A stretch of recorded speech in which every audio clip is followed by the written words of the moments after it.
Hello student, आज हम high school के भूगोल में चैप्टर 4 कृषि पढ़ेंगे। कृषि, जैसा कि आप लोग कृषि से सभी जो है कृषि की जानकारी रखते हैं। भारत एक कृषि प्रधान देश है और इसका लगभग 2/3 जनसंख्या भारत की कृषि से संबंधित कार्यों में लगी हुई है। कृषि से भोजन के लिए खाद्यान्न ही नहीं प्राप्त होता है, बल्कि उद्योगों के लिए कच्चे माल की भी प्राप्ति होती है। कृषिगत जितना भी कृषि से हमें कच्चा माल जितना भी प्राप्त होता है, तो कृषि पर आधारित कुछ उद्योग निम्नलिखित हैं: सूती वस्त्र उद्योग, चाय उद्योग, रबड़ उद्योग, इत्र उद्योग, खाद्य उद्योग और चीनी उद्योग। ये कृषि से पर आधारित उद्योग हैं जो कि हमारे देश में स्थापित हैं। अब कृषि कितने प्रकार की होती है? कृषि के भी विभिन्न प्रकार हैं, क्योंकि कृषि एक ऐसी प्रक्रिया है जिसे मानव अनादिकाल से ही करता चला आ रहा है। समय पर इसमें अनेक परिवर्तन हुए हैं। तो कृषि को निम्नलिखित 3 प्रकारों में विभक्त किया जा सकता है। पहला है निर्वाह कृषि। निर्वाह कृषि, जैसे कि इस शब्द से ही इसकी व्याख्या व्यक्त होती है कि ऐसी कृषि जो कि जीवन यापन के लिए ही कार्य में आती है, यानी कि परिवार या समुदाय श्रम की सहायता से जो कृषि की जाती है, और यह कृषि मानसून पर आश्रित होती है। अनाज व अन्य खाद्यान्नों को जमीन के छोटे टुकड़े पर दहन प्रणाली द्वारा पैदा किया जाता है। तो इस प्रकार की कृषि जंगलों में निवास करने वाले आदिवासी और पिछड़ी जातियों द्वारा की जाती है। ये कृषक क्या करते हैं? जमीन के एक छोटे से टुकड़ों को साफ कर लेते हैं और परिवार के भरण पोषण के लिए अनाज व अन्य खाद्यान्न फसलें उसमें उगाते हैं। आज भी भारत के उत्तर पूर्वी भागों, राजस्थान, छत्तीसगढ़, आंध्र प्रदेश, मध्य प्रदेश, झारखंड आदि राज्यों में इस प्रकार की कृषि की जाती है। दूसरी प्रकार की कृषि जो होती है वो है गहन जीविका कृषि। इस प्रकार की कृषि उन क्षेत्रों में की जाती है जहां कृषि हेतु भूमि सीमित होती है और जनसंख्या अधिक होती है। इस प्रकार की कृषि में अधिक अन्न उत्पादन करने के लिए अधिक मात्रा में जैव रासायनिक उर्वरकों और सिंचाई का उपयोग किया जाता है। इस कृषि में प्रति हेक्टेयर उत्पादन अधिक होता है। भू स्वामित्व में विरासत के अधिकार के कारण स्रोतों का आकार लगभग छोटा होता जा रहा है। इस कृषि में किसान वैकल्पिक रोजगार न होने के कारण सीमित भूमि में अधिक से अधिक पैदावार लेने का प्रयास करते हैं। तो ऐसी कृषि को हम गहन जीविका कृषि कहते हैं। अब आ जाइए, तीसरे प्रकार की जो कृषि होती है वो है वाणिज्यिक कृषि। वाणिज्यिक कृषि का वह रूप है जिसमें फसलें बेचने अथवा व्यापार करने के उद्देश्य से उगाई जाती हैं। इस कृषि में निर्यात के अतिरिक्त कृषि उत्पादन किया जाता है। निर्यात के लिए अतिरिक्त कृषि उत्पादन करते हैं, क्योंकि जब अतिरिक्त उत्पादन होगा तभी हम उसे निर्यात कर पाएंगे। यह कृषि बड़े बड़े खेतों पर की जाती है। इस कृषि में अधिक उत्पादकता प्राप्त होने के लिए आधुनिक तकनीकी, अधिक पैदावार करने वाले बीजों, रासायनिक उर्वरकों और कीटनाशकों का प्रयोग किया जाता है। इस कृषि में अत्यधिक पूंजी के साथ साथ श्रमिकों का भी अधिक प्रयोग होता है। इस कृषि के अंतर्गत वाणिज्यिकीकरण का स्तर विभिन्न प्रदेशों में भिन्न भिन्न होता है। हरियाणा और पंजाब में चावल एक वाणिज्य फसल है, जबकि उड़ीसा में यह एक जीविका फसल है। अब तीसरे प्रकार की और कृषि होती है, एक और है, वो है रोपण कृषि। रोपण कृषि भी एक प्रकार की वाणिज्यिक कृषि ही है, जिसमें फसलें मुख्य रूप से बाजार या व्यापार को ध्यान में रखते हुए उगाई जाती हैं। जिनका उत्पादन केवल बेचने के उद्देश्य से नहीं किया जाता है। इस कृषि के अंतर्गत आते हैं चाय, कॉफी, रबर, गन्ना, केला आदि महत्वपूर्ण जो है वो रोपण कृषि हैं। इस कृषि में आधुनिक विज्ञान एवं तकनीकी का प्रयोग किया जाता है। रोपण कृषि के विस्तृत क्षेत्र कुशल प्रबंधन, तकनीकी ज्ञान, वैज्ञानिक मशीनरी, उर्वरक एवं विकसित परिवहन व्यवस्था, बाजार आदि की आवश्यकता होती है। अब आ जाते हैं कि सस्य के अनुसार, शस्त्र प्रारूप के अनुसार कृषि कितने प्रकार की होती है? तो भारत में फसल, सामान्य फसल ऋतुओं के अंतर्गत अनेक प्रकार के खाद्यान्न जो हैं वो पैदा किए जाते हैं। तो खाद्यान्न के फसल के अनुसार 3 प्रकार की होती है, रबी की फसल, खरीफ की फसल और जायद की फसल। रबी की फसल अक्टूबर से दिसंबर के मध्य में बोई जाती है। इनकी कटाई अप्रैल से जून के मध्य में होती है। इनमें गेहूँ, जौ, मटर, चना, सरसों आदि मुख्य रबी की फसलें हैं। पंजाब, हरियाणा, पश्चिमी उत्तर प्रदेश में हरित क्रांति की सफलता से रबी फसलों की पैदावार में वृद्धि हुई है। खरीफ फसलें, खरीफ की फसलों को मानसून आने पर जून या जुलाई में बोया जाता है, सितंबर अक्टूबर में काट लिया जाता है। इसके अंतर्गत चावल, मक्का, ज्वार, बाजरा, मूंग, अरहर, उड़द, कपास, जूट, मूंगफली, सोयाबीन आदि मुख्य फसलें हैं। असम, पश्चिमी बंगाल, उड़ीसा में धान की 3 फसलें पैदा की जाती हैं। जायद फसलें, रबी और खरीफ फसलों के मध्य ग्रीष्म ऋतु में जायद की फसलें उगाई जाती हैं, जैसे तरबूज, खरबूजा, खीरा, सब्जियां, हरा चारा आदि जायद की फसलें हैं। अब हमारी मुख्य फसलें कौन कौन सी हैं? तो हमारी मुख्य फसलें, सबसे पहले हमारी मुख्य फसल है चावल। भारत में अधिकांश लोगों के खाद्यान्न चावल की कृषि, खाद्यान्नों में चावल है और चावल की कृषि प्राचीन काल से ही हो रही है। चीन के बाद भारत चावल का सबसे बड़ा उत्पादक देश है। चावल खरीफ की फसल है। इसके लिए निम्नलिखित भौगोलिक परिस्थितियों की आवश्यकता होती है, जिसके कारण चावल जो है वो अधिक पैदा होता है। पहला, तापमान। चावल की खेती के लिए बोने से लेकर कटाई तक 25 डिग्री सेल्सियस से अधिक की तापमान की आवश्यकता होती है। वर्षा, चावल की कृषि के लिए 100 सेंटीमीटर से अधिक वर्षा उपयुक्त होती है। स्पष्ट है कि चावल की कृषि के लिए पर्याप्त जल की आवश्यकता होती है। मिट्टी, चावल की कृषि के लिए चिकनी और दोमट मिट्टी अधिक अनुकूल होती है। अब आइए, दूसरी सबसे महत्वपूर्ण फसल जो भारत की है वो है गेहूँ। गेहूँ भारत की दूसरी महत्वपूर्ण फसल है। इसमें निम्नलिखित भौगोलिक परिस्थिति की आवश्यकता होती है। तापमान, गेहूं की खेती के लिए 10 डिग्री से 25 सेंटीग्रेड तापमान की आवश्यकता होती है।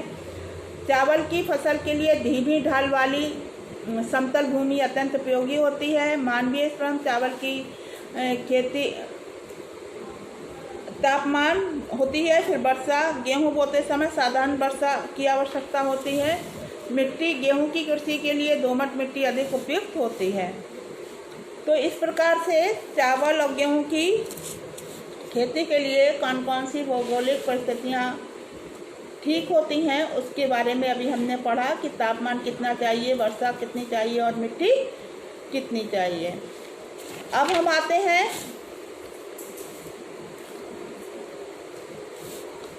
खाद्यान्न के अलावा अन्य फसलें कौन कौन सी होती हैं। तो खाद्यान्न के अलावा हमारी अन्य फसलें हैं। खाद्यान्न के अलावा अन्य फसलें हैं गन्ना, तिलहन, चाय, कॉफ़ी। ये हमारी खाद्यान्न के अलावा अन्य फसलें हैं। गन्ना, यह उष्ण और उपोष्णकटिबंधीय जलवायु में गन्ने की फसल अच्छी होती है। इसके लिए गर्म और आर्द्र जलवायु की आवश्यकता होती है। इसके लिए 75 सेंटीग्रेड से 100 सेंटीग्रेड तक वर्षा अधिक उपयुक्त होती है। कम वर्षा वाले क्षेत्रों में सिंचाई की आवश्यकता भी पड़ती है। गन्ने को अनेक प्रकार की मिट्टियों में उगाया जा सकता है। इसकी खेती में बुआई से लेकर कटाई तक अत्यधिक श्रम की आवश्यकता होती है। ब्राज़ील के बाद भारत गन्ने का दूसरा सबसे बड़ा उत्पादक देश है। अब पढ़ते हैं तिलहन। भारत में कुल बोए गए क्षेत्र में लगभग 12% भाग पर अनेक तिलहन की फसलें उगाई जाती हैं। तिलहन के अंतर्गत आते हैं मूंगफली, सरसों, नारियल तेल, सोयाबीन, अरंडी, बिनौला, अलसी, सूरजमुखी। भारत में उगाई जाने वाली प्रमुख तिलहन फसलें, तिलहन माने जिनसे हमें तेल प्राप्त होता है, उन्हें हम तिलहन फसलें कहते हैं।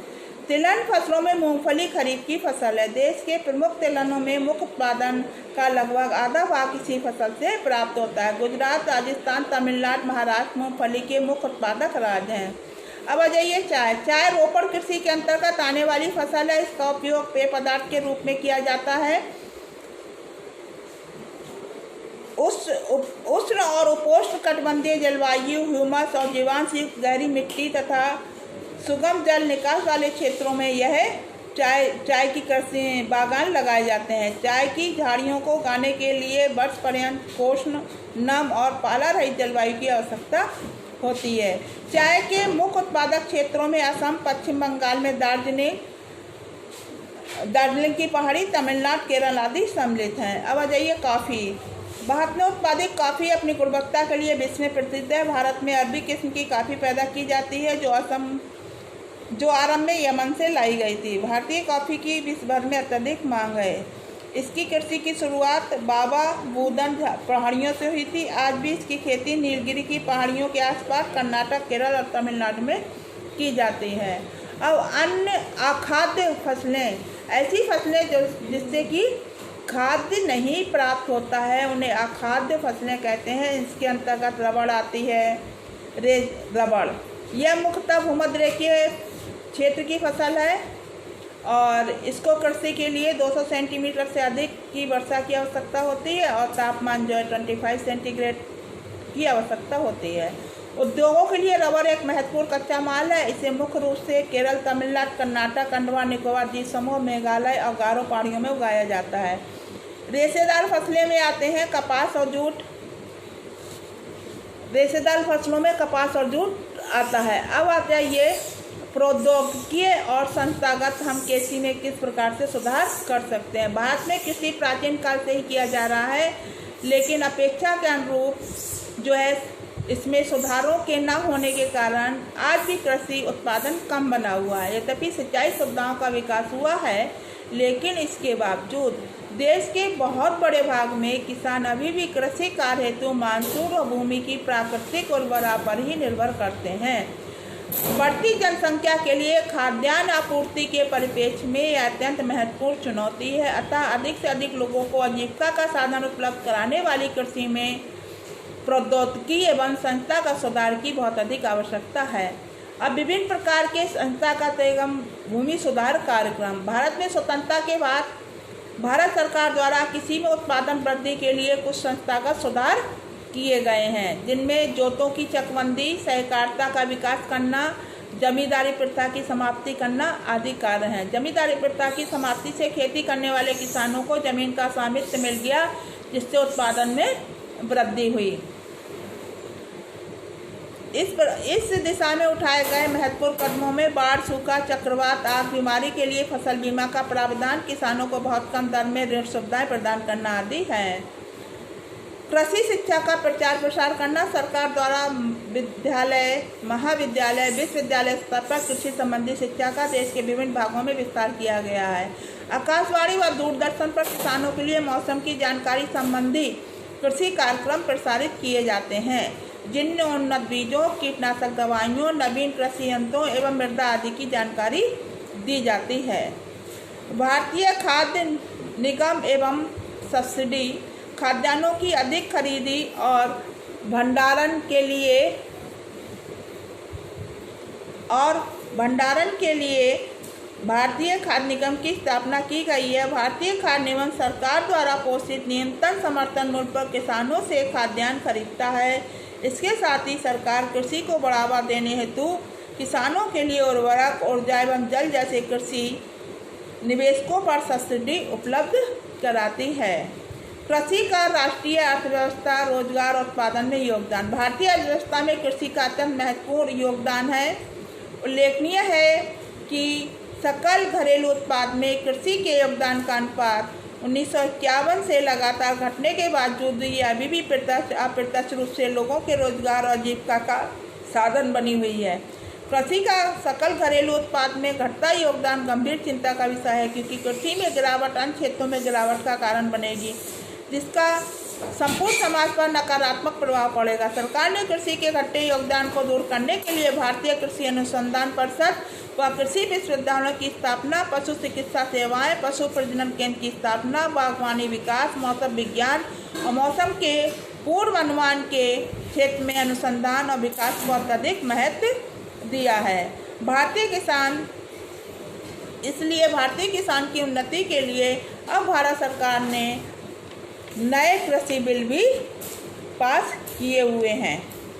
इस प्रकार ये चैप्टर जो है हमारा जो है वो समाप्त होता है, जिसमें कि हमने विभिन्न प्रकार की फसलें और कृषि का जो है वो भारतीय अर्थव्यवस्था में क्या योगदान है इसके बारे में अभी हमने अध्ययन किया है। इस पाठ में जब आप ये वीडियो देखें तो आपको अपनी किताब खोलकर रखनी है और ध्यान से इस वीडियो को सुनना है। धन्यवाद।